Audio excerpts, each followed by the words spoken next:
I want to know, like, when did either of you get the bug, and when did you finally tell the other that you wanted to do stand-up? That was... Oh, that's kind of interesting.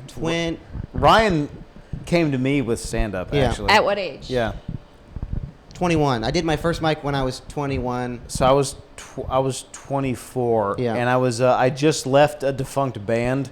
I was in a band in Nashville. What'd you play? I played guitar and sang. I was in a punk rock band in Nashville. What was it called? It was called Six Nip, because we were a three-piece.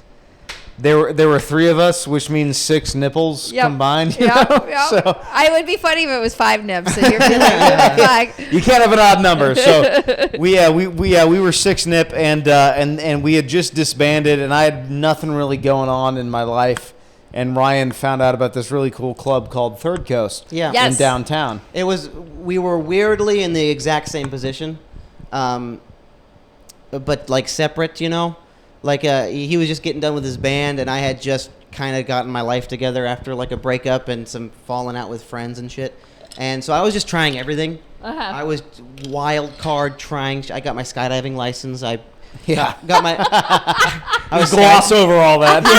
I was skydiving for a bit, and I got my motorcycle license. I was working at the Nashville airport at the time. I love that picture of you. Like, Yeah. I thought you were in the military. I was like, wait, was he in the Air Force? I do weirdly feel like I had like a weird stint in the Air Force, but I'm not in the Air Force, and I'm not trying to steal valor here. But stolen valor, dude. I did have like 4 solid years with airplanes. But so yeah, I was just trying all this crazy shit, and I was listening to like Rogan, and I loved Louis, and we grew up listening to Gaffigan. Gaffigan, and we grew up, Brian Regan. Brian Regan too, because they were the only clean comics. So like at the church retreats where you took like a tour bus to, you know, those are the only comics that they would let you listen to. Yeah. Oh, okay. So I just thought, I looked up an open mic, and I was like, let me go just check it out. So I went and I just watched one, and I was like, I can totally do that. Like, I can so do what I just saw, because it was shit. Right. So I went back. I planned to go back. I think it was in 2 weeks. And I told you about it. And we were like, we're going. And we're getting up. And then... And I had the same thing. I was like, dude, I can do that. Yeah. Like, I can be fucking funny. Because we've always been joking with each other together. Yeah, I feel like you guys grew up like very much like twins would, but like where you had inside jokes and everything. And like we were the two kids where like anytime we went out to a nice restaurant, our dad would sit us on opposite sides of the table. Yeah, because they knew we would just get into shit. And they were like, you cannot ruin this. We went to Benihana. This is a nice restaurant. Yeah, we can't have you guys ruining this. Yeah, and it was the strangest thing. Like, so we were going to do an open mic. It was in the books. But then, like, I had a friend of a friend. It was his birthday, and he was like, yo, what if we all went and did an open mic? And I was like, it was the craziest timing, because I already had shit planned out. And it was just so nuts. And everyone, it was a group of like 10 guys. Everyone was like, yeah, I'll get up. Nobody got up, you know, except for me and the birthday kid. And I had a great first set. And... from then, it was just like, no, this is it. And it was at a great club, too. It was a little... shout out ThirdCoast Comedy Club. I love ThirdCoast. I've been there. I've done one of their mics. ThirdCoast? What? Yeah. We talked about that. So when last year I booked my own like 3-week driving tour from LA to upstate New York and back. Yeah. And every night I did a different city. And I went through Nashville, and Nashville was one of the only days I couldn't get a gig, because there wasn't that many places. There was ThirdCoast, and there was Zanies. And Zanies, it was new comedy night, but they didn't know me from Adam, so they weren't going to book me or anything. So I get there, and I found out that ThirdCoast also has a mic that night. Yeah. And it's called Roast the Host. That's it? So Roast the Host. What was his name? It was lucky timing. Cliff, I don't know what his name was. I forget his name. Yeah, and so Sean? I have a high school friend who lives there. And I have another comedy friend who used to live in LA who lives there. So we meet up there. I was hanging out with my friend. I stayed at his house. And we went there, and it was supposed to be Roast the Host. It was 3 or 4 minutes or whatever it is, and I roast the host, and he gets butthurt. I'm like, I'm doing the following direction. Nobody did it. Nobody did it. The whole time we were there, it was always roast the host night. Nobody roasted the host. It's like you literally said, though. Yeah. Why are you mad? They would just everyone would just do their acts. Yeah. And so... And he got a lot of shit for like, what? Just change it to open mic or something. Don't stop doing roast the host. What was his fucking name? Sean something. He was the hey everybody. Yeah. I bought a T-shirt. I love the joint so much. It was just really cool. It is. It's very cool. Thinking back, to that place being our first open mic, that room left such a great taste in my mouth where I was like, oh, this is it. Yeah. And then. I was weirdly like, oh, this is like what open mic comedy is.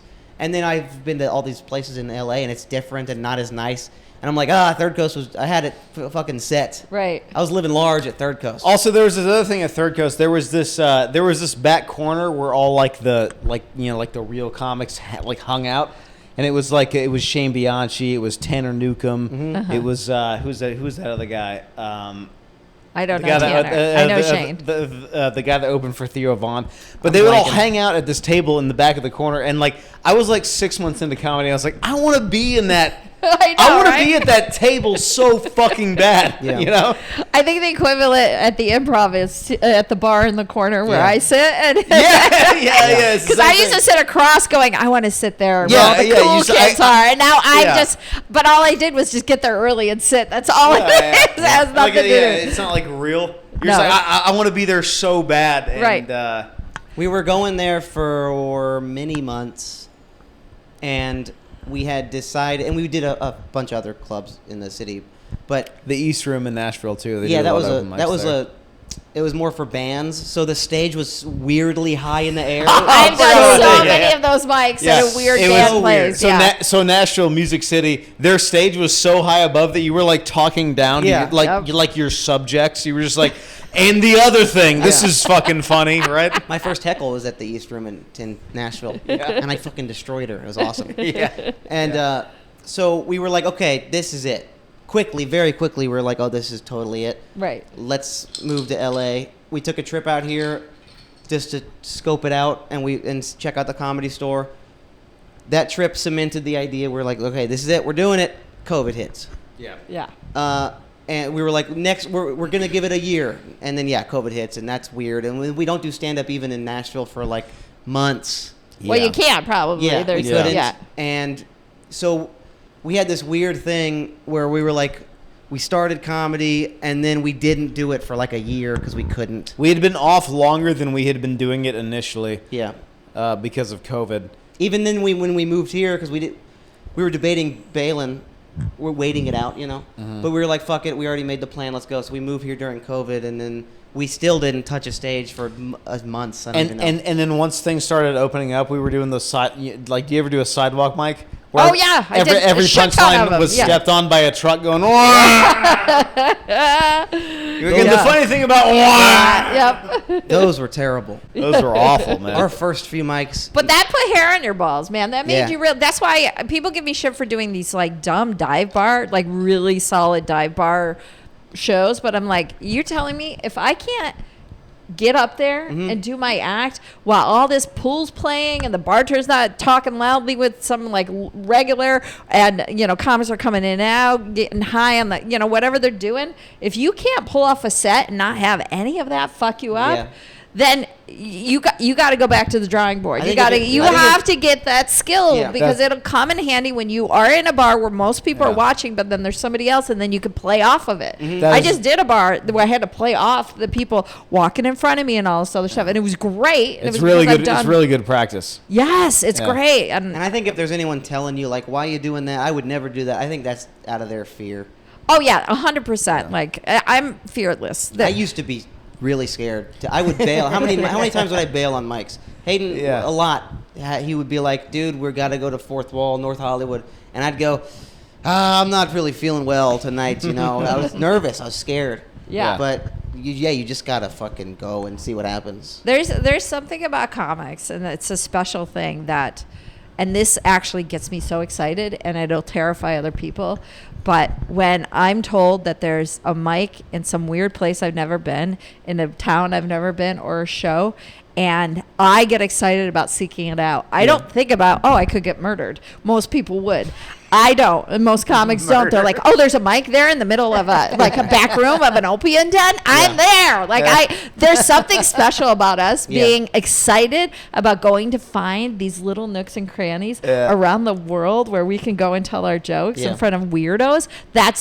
That's like everything to me. That's actually gives me life and gives me hope. It makes me purpose. Excited about being alive. The fact that every night I'm not at home.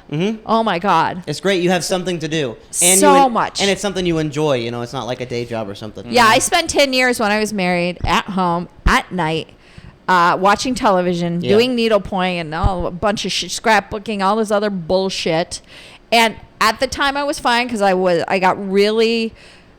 started to hate comedy. That's why I stopped. And at the same time, I met my ex-husband, and I was like, finally, I got a guy who's going to touch my butt, because I've been complaining about it in my act for a while that no one would.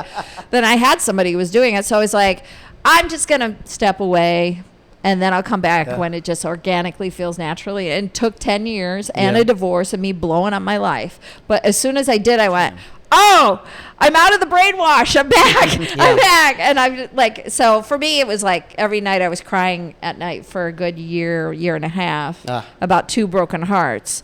And it was not great. They were simultaneously going on. So I was like, I don't go home before midnight. I think you guys have heard me say that. Yeah. I don't go home before midnight. As soon as I go out for the night, I stay out. I don't ever want to be at night. You're out hanging and doing shows. Yeah, unless I don't have a show and somebody wants to bang me, that's the only time I'm home at night. That's the only time. And even then, I'll scoot them out and then go hang out somewhere. Get a set in. Yeah, get a set in or